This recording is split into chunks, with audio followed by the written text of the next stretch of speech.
My name is Michael Schroeder, and I am Vice President of Lebanon Pipeline Awareness, a grassroots citizens group devoted to raising public awareness about the pipeline and fracking revolutions in Lebanon County and across Pennsylvania. And I'm Ann Pinca, President of Lebanon Pipeline Awareness. We want to thank the commissioners, first off, for receiving so generously our requests last time. We submitted a series of requests to the commissioners to, again, sort of increase transparency and better inform the citizens of Lebanon County about this ongoing pipeline revolution. I also want to thank the commissioners, particularly Commissioner Ames and Litz, for being in touch over the past several weeks. Through your emails and your phone calls, it's clear that you're making a very good faith effort to address the concerns that we raised last time. So we want to thank you for that. We're here just requesting a brief update on our request that we submitted a couple weeks ago.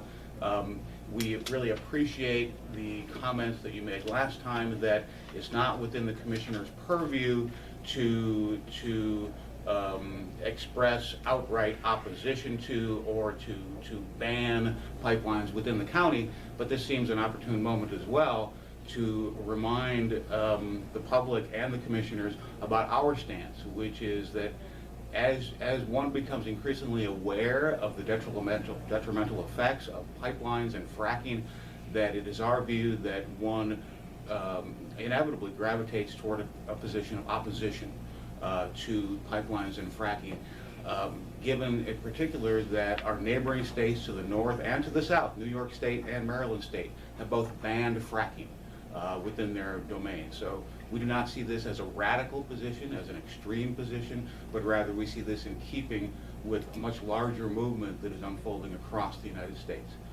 So with that broader context in mind, we wonder if you could just give us a brief update on the request. We see the letters that you have written to and sent to Sunoco and Williams Pipeline requesting a public meeting yet again.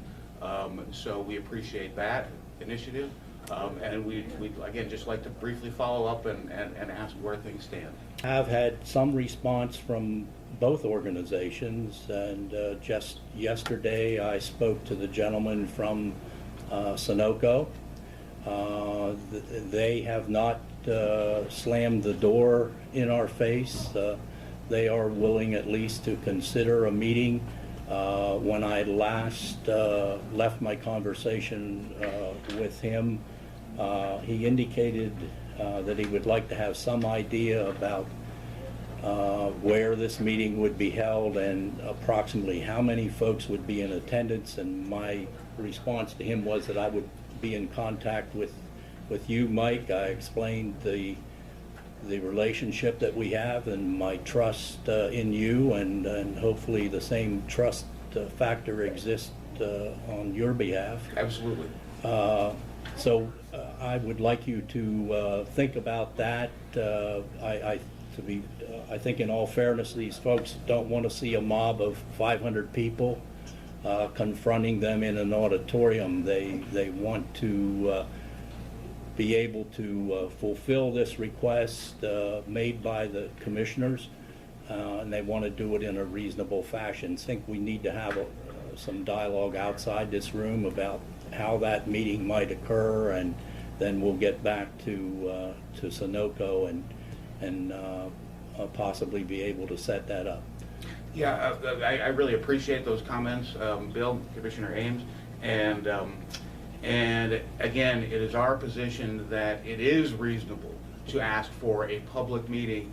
This is part of the democratic process, and it is not unreasonable in our view to ask that a pipeline company that is coming in and effecting these dramatic changes address the concerns of citizens as a whole, and so everyone can hear the questions, everyone can hear the answers.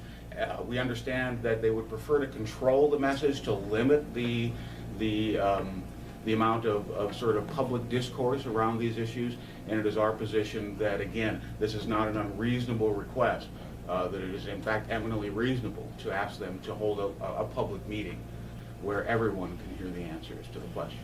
Yes, Cindy Ivey did respond to me that she is favorable to a meeting, and as Commissioner Ames stated, that she would like to discuss it further, so we don't have any dates.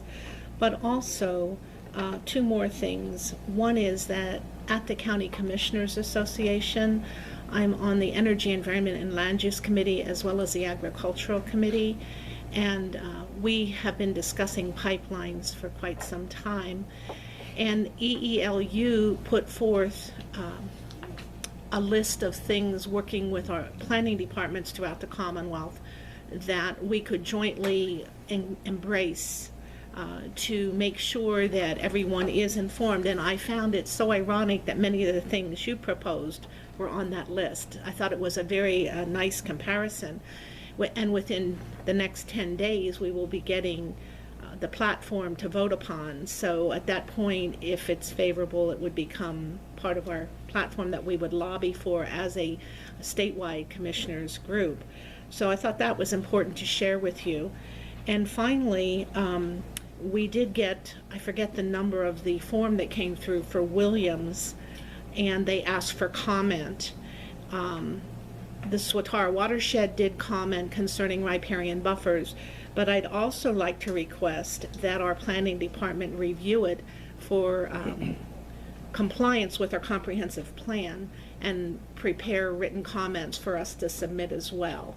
And I was asking if my colleagues would object to that, if we could ask them to do that for us. Do you want a formal vote on that, or are you just looking for consensus? If there's a consensus, I'm fine, or if you would like to vote on it, I'm fine. Commissioner Phillips, were you able to hear that? Yes. Do you have an issue with having the planning department review the recommendation or the pending application? No, absolutely not. I Okay. think that's No fine. objections. Okay. So then, Jamie, would you mind asking planning to review and? Anything For a else? brief follow-up? Yes. It's my understanding that the Lebanon County Comprehensive Plan does not include pipeline development. No, right. but I'm thinking there are things about riparian buffers and things of that nature that would be appropriate for them to comment upon.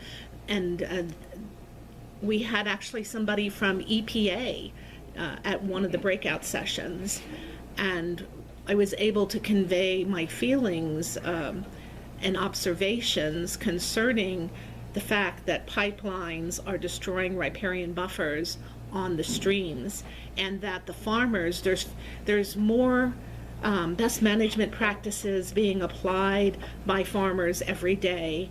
Our population is growing. All of these things, that means there's more houses and more businesses and more impervious surface. So with all of that, if you think about it, there are fewer farms. How can the farmers be held totally responsible for the pollution of the Chesapeake Bay? It doesn't make sense.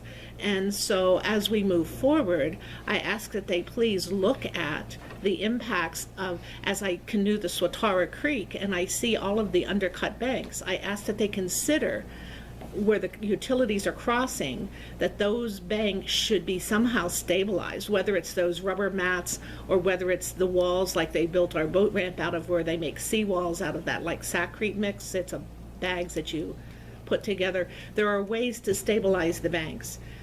Let's make sure we're not pointing fingers at the farmers and holding them accountable and not doing the same thing for pipelines and other utilities that cross those creeks. In full agreement, and again, as a brief follow-up, I think it would be fruitful for Lebanon County to revise its comprehensive plan in light of this ongoing and anticipated Absolutely. pipeline revolution. I think it can be an addendum to, but that's something we should get all the municipalities involved in. And I had made an effort once before to have that done. I think it needs revisited. I agree with you. I think it's important to note that the Conservation District will certainly be involved in this construction process, and keep an eye out for proper care of the environment. So It's really important. I understand Sunoco and Williams' concerns and questions, but it's really important that this is a town hall